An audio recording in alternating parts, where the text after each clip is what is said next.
सत्य वचन की राह पर चले हम सदा, यीशु का साथ हो रहे हमारी हर दुआ।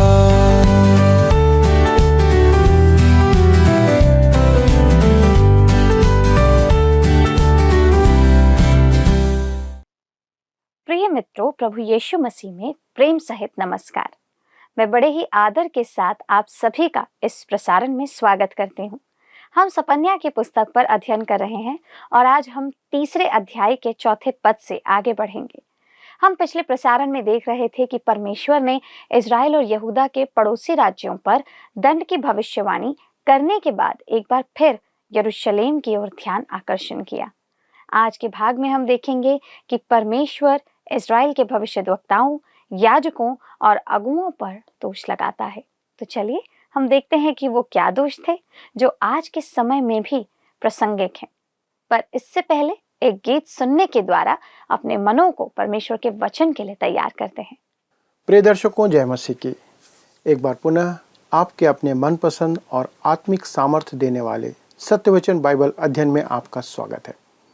मित्रों, हम पुराने नियम से सपन्या भविष्यवक्ता की पुस्तक पर मनन कर रहे हैं और अब तक हमने देखा था कि परमेश्वर ने इस्राएल और यहूदा के पड़ोसी राज्यों पर दंड की भविष्यवाणी करने के बाद एक बार फिर यरूशलेम की ओर अपना ध्यान आकर्षित किया। परमेश्वर की शिकायत थी कि यरूशलेम को परमेश्वर का ज्ञान प्राप्त था, वहाँ परमेश्वर का मंदिर था, शास्त्री परमेश्वर के वचन से परिचित थे, परंतु वे उस पर चलते नहीं थे। उसके हाकिम और उसके न्यायी गरीब प्रजा पर अंधेर कर रहे थे। उनका मन अशुद्ध था, जिसके कारण उनका आचरण भी अशुद्ध हो गया था। वे परमेश्वर से दूर थे और वे परमेश्वर का भय नहीं मानते थे। वे व्यवस्था का अनुचित अर्थ निकालते थे। अब हम आगे बढ़ते हुए तीसरे अध्याय के पद 4 पर आते हैं, जहाँ पर लिखा है, उसके भविष्यवक्ता व्यर्थ बकने वाले और विश्वासघाती हैं। उसके याजकों ने पवित्र स्थान को अशुद्ध किया और व्यवस्था में खींच खांच की है। दोस्तों, कहता है उसके भविष्यवक्ता व्यर्थ बकने वाले हैं। इसका अर्थ है कि वे परमेश्वर का वचन सुनाने का काम नहीं कर रहे थे, अपनी जिम्मेदारी पूरी नहीं कर रहे थे। वे मनोज्ञान की थोड़ी बहुत बातें उन्हें बता देते थे और उसके ऊपर शास्त्र के कुछ पद डाल देते थे, जैसे कि कोई मीठी गोली हो उसे खिलाने के लिए। आज इसी तरह का संदेश भी कलीसिया में परोसा जा रहा है। लोगों को खुश करने वाला प्रचार किया जा रहा है, जबकि परमेश्वर का वचन एक पापी मनुष्य के लिए कड़ी या कड़वी गोली के समान है, जो मुंह में तो कड़वा पर जीवन को लाभ पहुंचाता है। दोस्तों, वे न्याय या पापियों को मसीह के पास आने की आवश्यकता के बारे में बता नहीं रहे थे। साथ ही वह कहता है उसके भविष्यवक्ता व्यर्थ बकने वाले और विश्वासघाती हैं। दोस्तों, विश्वासघाती जिसका अर्थ है कि वे चालबाज ठगों के समान थे। धार्मिक ठग या धार्मिक चालबाज। एक बार पुनः मेरा निवेदन है कि आप मत्ती 23 अध्याय को पढ़ें, जो प्रकट करता है कि परमेश्वर बदलता नहीं है। वहाँ आप पाएंगे कि प्रभु यीशु धार्मिक अगुओं पर किस प्रकार झिड़कते हैं। तब आगे लिखा है, उसके याजकों ने पवित्र स्थान को अशुद्ध किया है। यह घोर पाप है मित्रों। पर कैसे उन्होंने पवित्र स्थान को अशुद्ध किया होगा, ये प्रश्न शायद आपके मन में भी आएगा। उनके कामों के कारण बाहर के संसार और अन्य जाति लोगों ने उस परम पवित्र स्थान का आदर मान खो दिया था। दोस्तों, अपने जीवन और कार्य से उन्होंने मंदिर और पवित्र स्थान का अनादर किया। यही बात शमूएल के दिनों में भी हुई थी, जब बुजुर्ग एली याजक था। लोगों में अब धर्म के प्रति सम्मान नहीं रह गया था और आज लोग इस तथ्य की निंदा करते हैं कि चर्च ने अपना प्रभाव समाज में खो दिया है। मैं भी इसकी निंदा करता हूँ, लेकिन बहुत स्पष्ट रूप से मुझे नहीं लगता कि चर्च बाहरी संसार से सम्मान का हकदार है। जब हम उन्हें एक ऐसा चर्च नहीं दे सकते और नहीं देते हैं जो पवित्र है और ऐसा चर्च जो परमेश्वर के लिए जी रहा हो, हम आज कलीसिया को और लोगों को ऐसी कलीसिया नहीं दे पा रहे हैं। आगे कहता है, उसके याजकों ने व्यवस्था में खींच खांच की है। दूसरे शब्दों में वे परमेश्वर के वचन का सही अर्थ या व्याख्या लोगों को नहीं बता रहे थे। वे वास्तव में परमेश्वर के वचन की शिक्षा ना देकर हिंसा कर रहे थे। यहाँ पर व्यवस्था से तात्पर्य है परमेश्वर का संपूर्ण वचन, हमारा धर्मशास्त्र बाइबल। अब आप जान सकते हैं मित्रों कि परमेश्वर के वचन का सही अनुवाद या व्याख्या कितनी महत्वपूर्ण है, जिस कारण से हम इस अध्ययन में आपके लिए इसे लेकर आते हैं। आइए अब हम आगे बढ़ते हैं और सपन्याह 3 के 5 पद को पढ़ते हैं। कहता है, यहोवा जो उसके बीच में है वह धर्मी है, वह कुटिलता ना करेगा, वह अपना न्याय प्रति भोर प्रकट करता है और चूकता नहीं, परंतु कुटिल जन को लज्जा आती ही नहीं।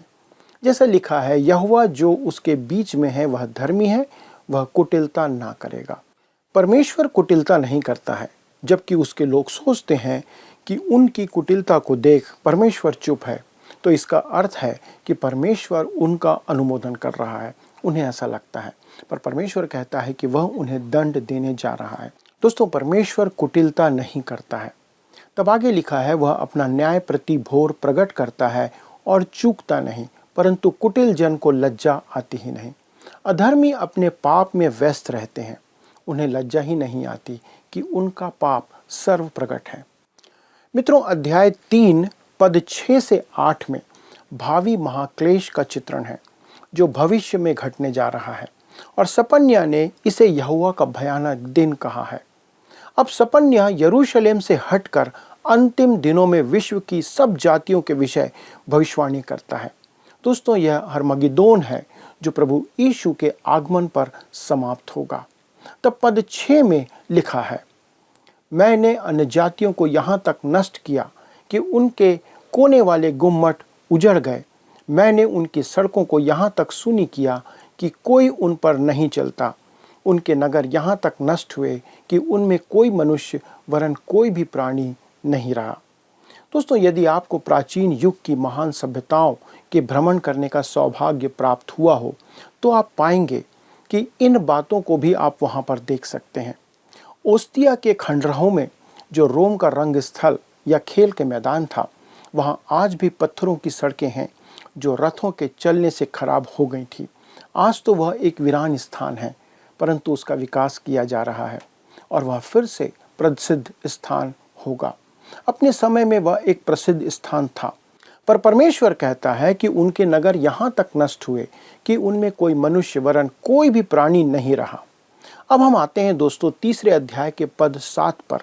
कहता है, अब तू मेरा भय मानेगी और मेरी ताड़ना अंगीकार करेगी, जिससे उसका निवास स्थान उस सब के अनुसार जो मैंने ठहराया था नष्ट ना हो, परंतु वे सब प्रकार के बुरे बुरे काम यत्न से करने लगे।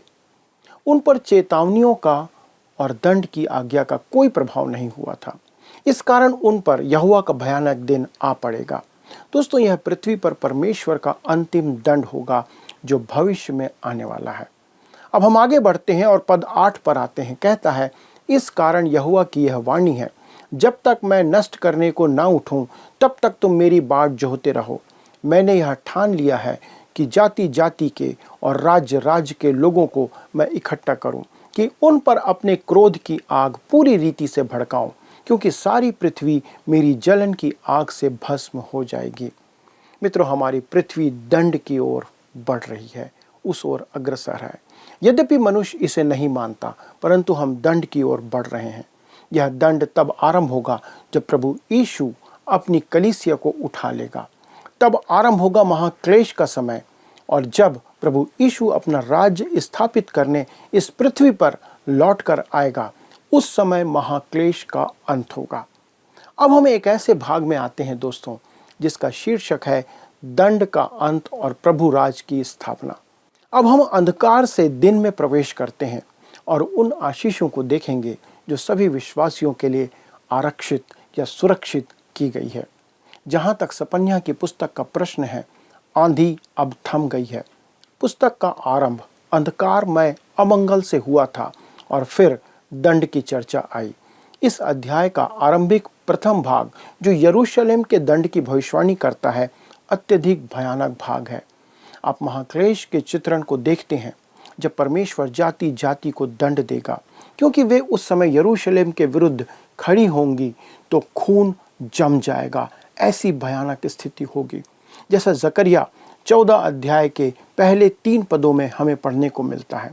सपन्या की पुस्तक में हम 2 प्रकार के दंड देखते हैं। पहला, परमेश्वर अपनी प्रजा की ताड़ना करता है, क्योंकि जिससे वह प्रेम करता है उसकी ताड़ना भी करता है। ऐसा ही इब्रानी 12:6 में लिखा है। दूसरे शब्दों में वह अपने बच्चों को, अपनी संतानों को अनुशासन सिखाता है। तब दूसरा जो दंड है, परमेश्वर अविश्वासी संसार को भी दंड देता है। सपन्या की पुस्तक एक आंधी, बाढ़ या भूकंप के समान हमें इस बात को प्रकट करती है। दोस्तों, इस पुस्तक को पढ़ते समय आप सोच सकते हैं कि परमेश्वर अपने लोगों से और सामान्य रूप से मानव जाति से घृणा करता है। आप सोच सकते हैं कि वह बदला लेने वाला, प्रतिशोधी और क्रूर है। वह भावनाहीन और अविचल है। हालांकि मैंने परिचय में जो छोटी कहानी बताई थी, वह कहानी सपन्या के संदेश को दर्शाती है। यह उस आदमी की कहानी है, उस पिता की कहानी है जो एक छोटी बच्ची को रात के अंधेरे में घर से दूर लेकर के गया। ऐसा लग रहा था कि वह बच्ची का अपहरण कर रहा है। यह भयावह था जब उसने उसे दूसरे आदमी को सौंपा, जिसने उसके पेट में एक छुरी लगाया। लेकिन जब आप पूरी कहानी जानते हैं तो आप पाते हैं कि वह आदमी उस छोटी बच्ची का पिता था। उसकी अपनी प्यारी बच्ची, वो छोटी बच्ची को अपेंडिक्स के दौरे पड़ रहे थे और उस रात उसने उसे उठाया और उसे अपने डॉक्टर के हाथों में सौंप दिया कि वो उसका इलाज करे। सब कुछ कोमलता से किया गया था। हम आज पाते हैं कि हमारा महान चिकित्सक, हमारा परमेश्वर अपने प्रियजनों को, जिन्हें वह प्रेम करता है, ले जाता है ऐसे स्थान में जहां पर ऑपरेशन होना है। वो उन्हें ऑपरेशन के टेबल पर रखता है, कठिनाई और परेशानियों में जाने देता है, न्याय में भी जाने देता है। परमेश्वर हमारे प्रति उस समय भी प्रेम में बने रहता है जब वह उद्धार ना पाए हुए लोगों को या अपने लोगों का न्याय करता है। तब भी परमेश्वर प्रेम बना रहता है। किसी दिन इस संसार पर वो अंतिम पर्दा गिरने वाला है जिसमें हम सब रहते हैं। मनुष्य का छोटा सा दिन समाप्त हो जाएगा और खोई हुई मानव जाति के लिए न्याय आ जाएगा। लेकिन परमेश्वर अपनी संतानों को पुनः स्थापित करेगा और हम पाएंगे कि हमने यहाँ जो कुछ सहा है वह वास्तव में एक आशीष थी, एक आशीर्वाद था परमेश्वर का। मैं आपको एक और छोटी कहानी बताता हूँ जो वास्तव में घटी थी। यह एक लड़के की कहानी है जो घर से दूर स्कूल में एक बोर्डिंग में रहता था। वहाँ उसके लिए चीज़ें कठिन हो रही थी, पाठ कठिन थे और उसे घर की याद आती थी। उसने अपने घर पर पत्र लिखा, अपने पिता से कहा, पिताजी यहाँ बहुत मुश्किल है, असाइनमेंट बहुत भारी है, मैं छात्रावास के नियम पूरे नहीं कर सकता, यहाँ बहुत सख्त नियम है, मुझे घर की याद आ रही है और मैं घर वापस आना चाहता हूँ। तब पिता ने उसे एक सख्त और कठोर पत्र लिखा जिसमें उसने कहा, तुम वहीं रहो और कड़ी मेहनत से पढ़ाई करो, अपने काम पर ध्यान दो। जब लड़के को वह पत्र मिला तो उसने सोचा, मुझे नहीं लगता कि मेरा पिता अब मुझसे प्रेम करता है।